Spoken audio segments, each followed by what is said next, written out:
beautiful soul. Welcome back to the Abundance Club podcast. Thank you for tuning in today. I invite you to begin with to get comfortable and take a breath with me. Let's do a conscious breath together. I haven't done this for a while, and gosh, it's so powerful, particularly with what I want to share in this episode.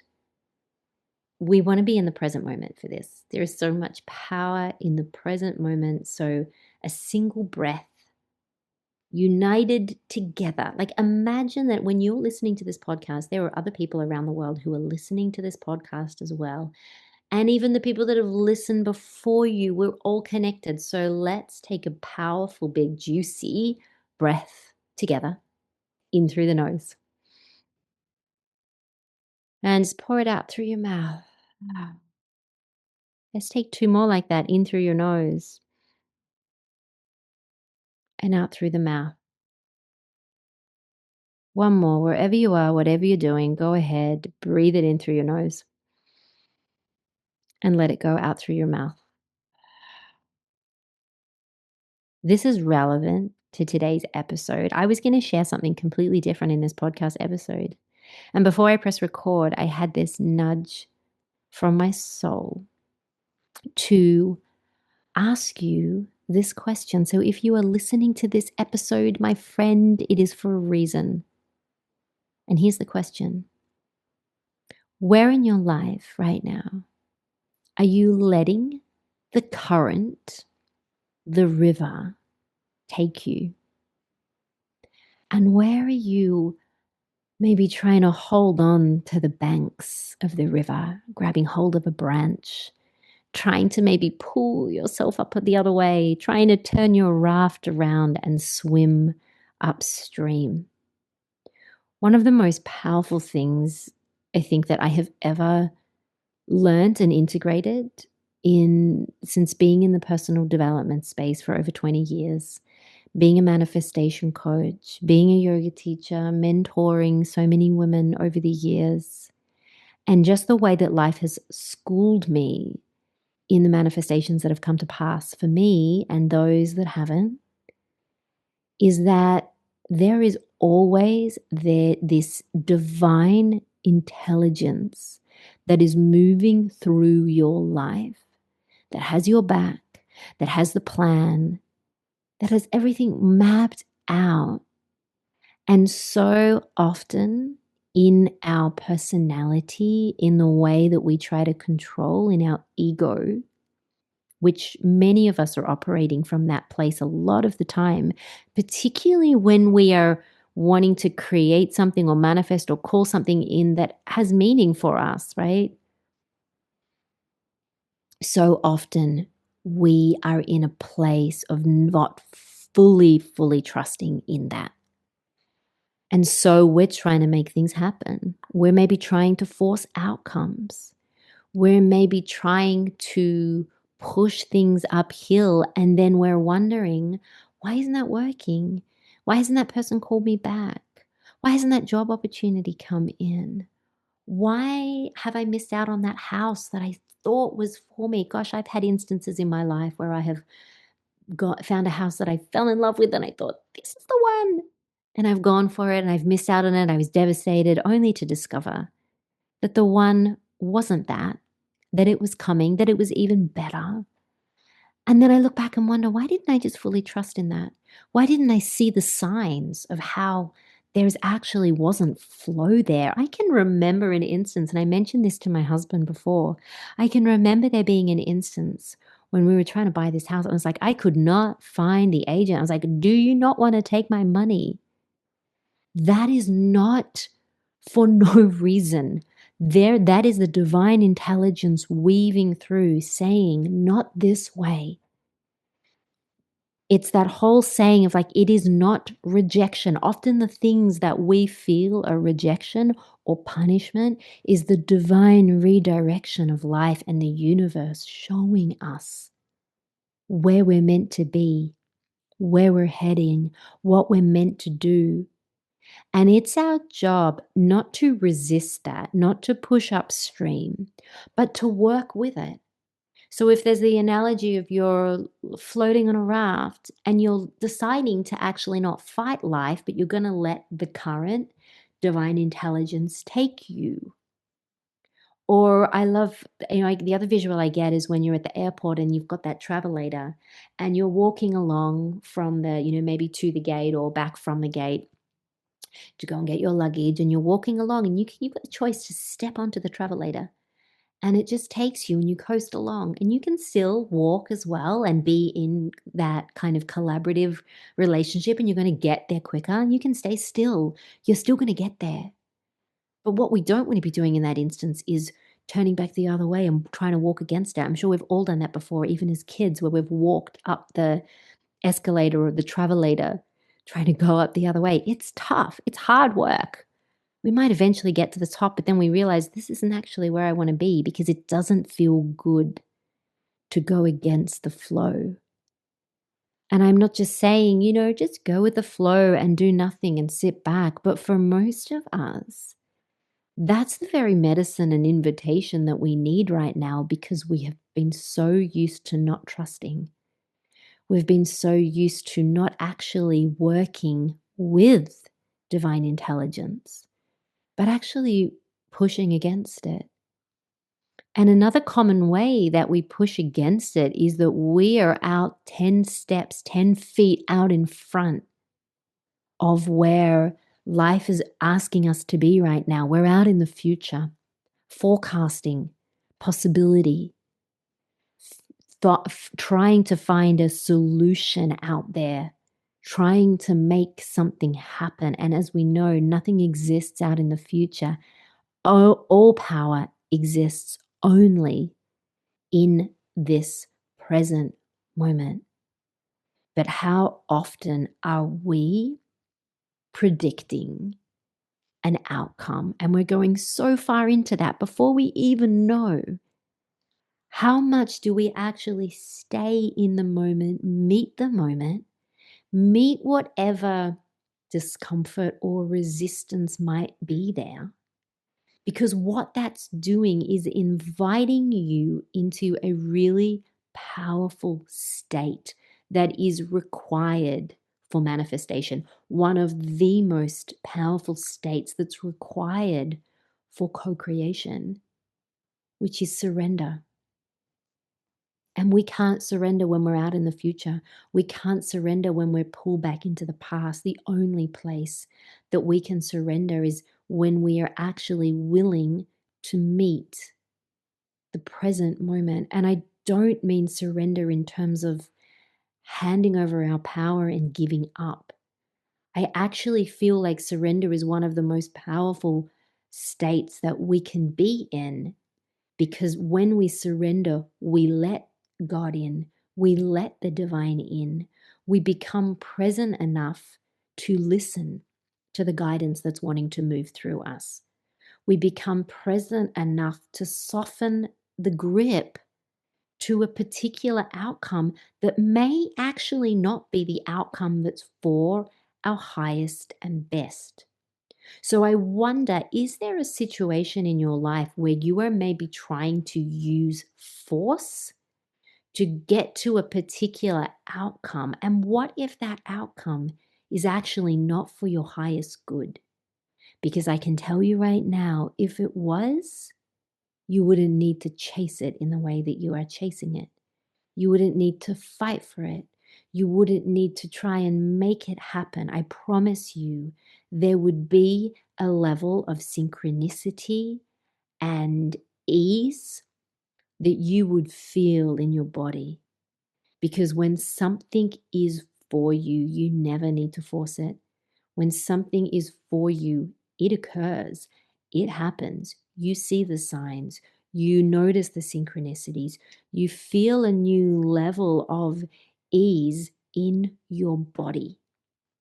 And that is the real gift of working in divine co-creation and becoming really embodied, is that we notice the intelligence moving through us. How does that feel?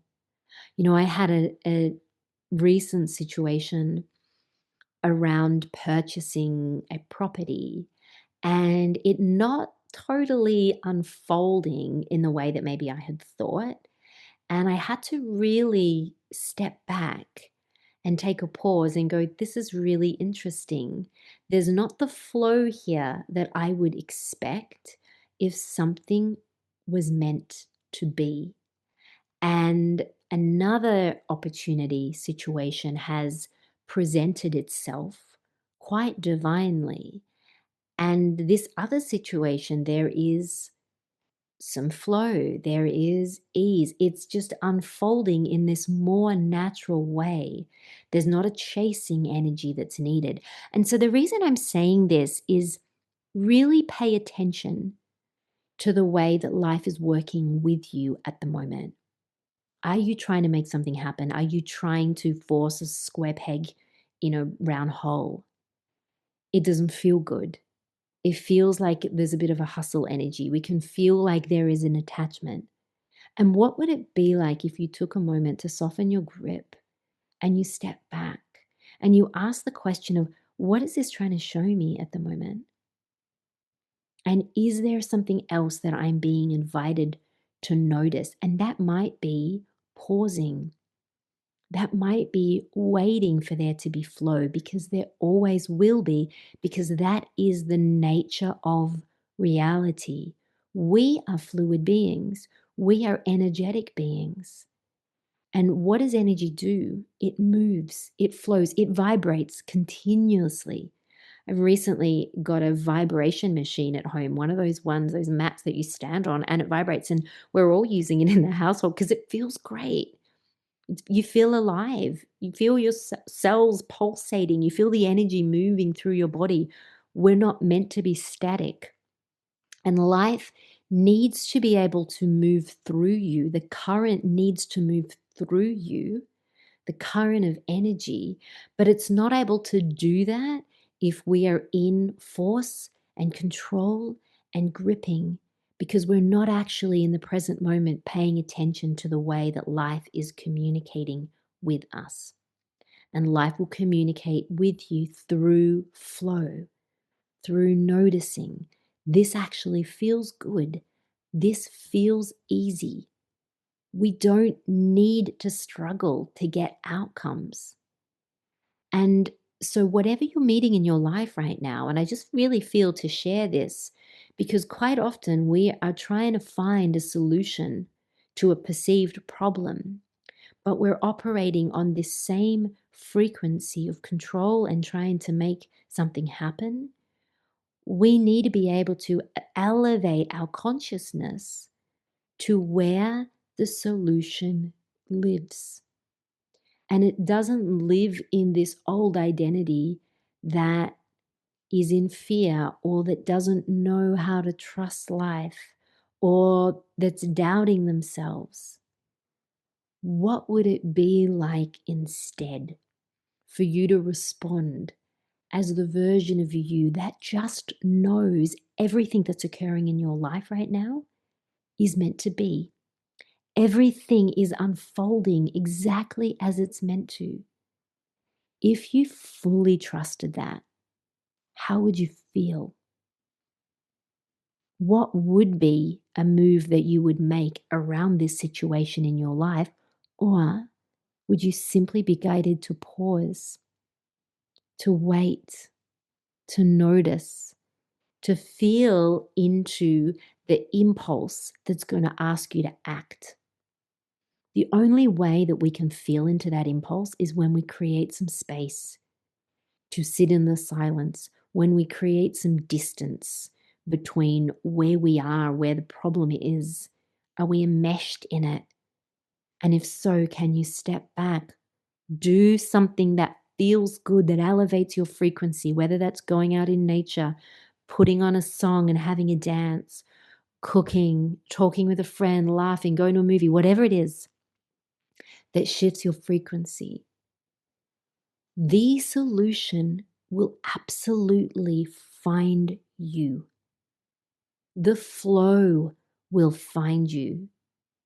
Your job is to simply allow it. And I know this is one of the hardest principles of manifestation to grasp. It's the one that most people struggle with. Even that word, surrender or letting go, might even seem a little bit triggering for you, particularly if there is a level of attachment to a certain outcome, to a certain desire. Trust that what is for you cannot miss you. And if something in your life feels like it's a bit sticky, you're trying to force it, you're trying to make it happen, you feel like I'm actually getting closed doors in my face, trust that that is divine redirection. It is not rejection, whether that's in a relationship, whether that's in a job opportunity, whether that's going to buy a house, like whatever it is. Notice how you might be being redirected at the moment by the divine. And redirection by the divine is actually really beautiful because the divine always has something better, even greater than what you have actually perceived as being possible with your mind, that's rooted often in logic and probability and predictability. Elevate your consciousness to a place where you tap into limitlessness, where you tap into divine possibility, not probability. This is who you are, my friend. You are not, you might feel like you're limited in your body, but when we remember that we are actually part of the greater consciousness that created everything, that we are source embodied, when we remember that, these things that can seem like really big mountains in front of us, really big obstacles to overcome, really big problems, are nothing in the hands of the divine. It's a speck. It's insignificant even though to our ego it feels really big and something that we have to manage, have to work out. What if it's already done? And your job is to simply become the version of you who exists on the frequency where the solution lives. And that's the beautiful work that we do around embodiment, around identity evolution. It's less of the doing and more of the subtle internal shifts that make all the difference. Because then all of a sudden the solution appears. All of a sudden the person that you're meant to meet comes into form. All of a sudden you're shown an opportunity that you didn't even know was there. It's like it was hidden in plain sight. You didn't see it because you were too busy operating from the version of you that believes in lack, in limitation, in struggle, that you need to try and control. We have to be willing to let that go and shift to a higher consciousness. And surrender is a portal. Surrender is a gateway. If I truly let myself surrender right now, how would that feel? And what becomes available to me when I surrender and let the divine in? I want you to think of the divine as like your business partner, as your lover, as your best friend. Are you getting in the way of the divine? Or are you saying, hey, actually, I can't see the way here. I'm not sure why this is occurring. Can you show me? Can I actually hand this over to you? You take care of it. There is so much that we can hand over to the divine.